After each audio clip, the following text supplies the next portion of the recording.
Okay, so here's question number 7. This is from SAT number 11, and let's dive in here. So the question 7 says, based on the artistic philosophy expressed in the fourth paragraph, lines 46 to 59, it is reasonable to infer that Precious Auntie would consider a hastily written first draft story to be something. So we're given these lines here, which express her philosophy, and then just figure out how she's going to think about this, right? A hastily written first draft of a story.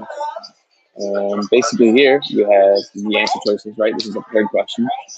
So the way that I like to do paired questions, the way I teach students to do paired questions is read 7, kind of figure out what the heck they're talking about, and then go through the answer choices in 8 and choose a text that could answer it. And honestly, usually you're able to eliminate pretty much everything except for one from these answer choices here, and then you can use that to solve your answer. It's a little more streamlined. I like that approach. So the words that stand out to me that I expect are probably going to be important is this hastily written first draft, right? That language there, too strong. So we're going to look for a text that's going to emphasize the fact that something is written hastily, which means not really carefully, kind of hurriedly, and it's a first draft in the story. So let's go through the answer choices now for this and see if we can find the one for that. So we start with question 46 through 48, which says, as he said this, Precious Auntie came back into mind. I was remembering how she taught me that everything, even ink, had a purpose and a meaning. Okay? This is not really a good answer choice. It doesn't say anything to us about a written first draft or something being done hastily. It's saying that everything, even ink, had a purpose and a meaning, but doesn't answer our question. So we should feel pretty confident that we can eliminate A. The next one says, down here, 49, 50, 50. This says, good ink cannot be the quick kind, ready to pour out of a bottle.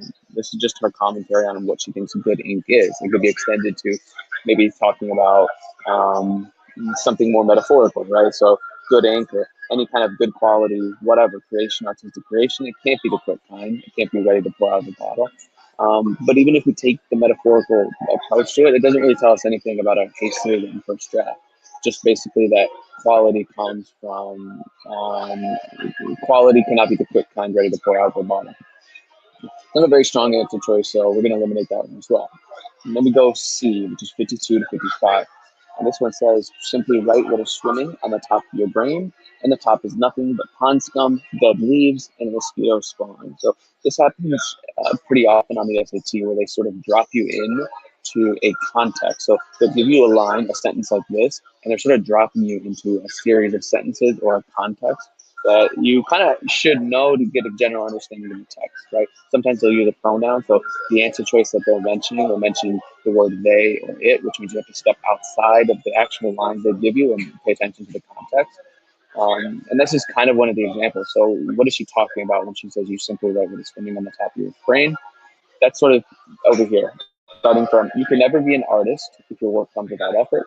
That is the problem with modern ink from the bottle. You do not have to think. You simply write what is swimming on the top of your brain. Got it? So this whole sequence, starting even from 49, is like good ink can't be the quick kind. That's how modern ink is. It's quick, but you can't be an artist if it doesn't come without effort. You can't be an artist if you don't have to think, right? Down here, it's if you're not thinking, you're not doing good art. You simply write what is swimming on the top of your head, on your brain, and the top is nothing but pond scum, dead leaves, and mosquito spawn. So here we have someone writing a first draft. Based on the context, it's a hastily written first draft. It's not done with care. It's done with speed. Modern ink.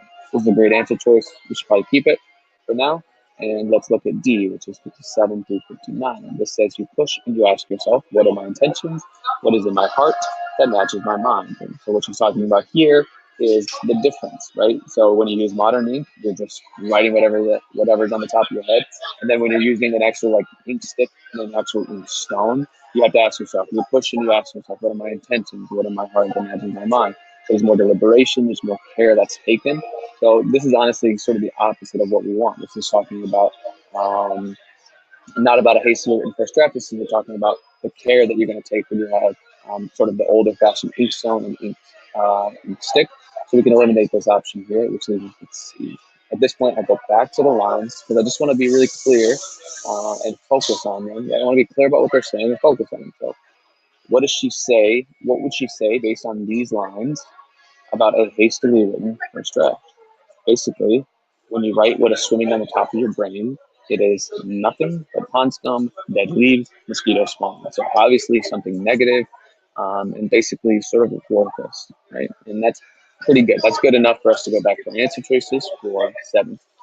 So then we say emotionally raw and powerful.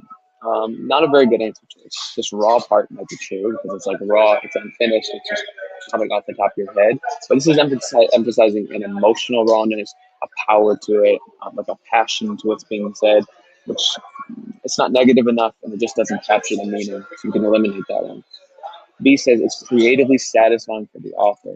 You can also eliminate that one. There's no mention about how it's creatively satisfying. It says it's nothing but pond scum, dead leaves, and mosquito spawns.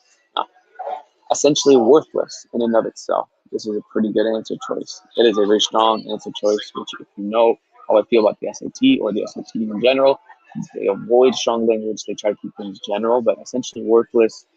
Here is justified because she has pretty strong language. She said it's nothing but pond scum, dead leaves, and mosquito spawn. So I think that's strong enough evidence for essentially worthless. It's a good option. Let's keep it. Last one says inappropriately analytical for a piece of art. This is wrong because the text is not saying that it's inappropriately analytical. If anything, it's not analytical enough. She's not taking enough care in art that's being created. So this is not a good answer choice, which leaves us with answer choice C for 7 and answer choice C for 8. Those are our 2 answer choices, and we're done.